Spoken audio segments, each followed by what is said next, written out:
Meet Danny Hotfunk, the biggest idiot in New York City, and a complete failure with women.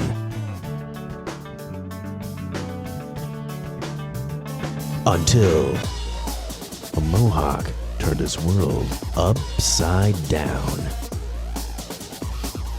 More power and strength, more environmentally friendly, more of that and that. Frisbee, sex, violence, roll. Will the mohawk change Danny's life, or is he still a complete idiot? Find out this summer in The Passion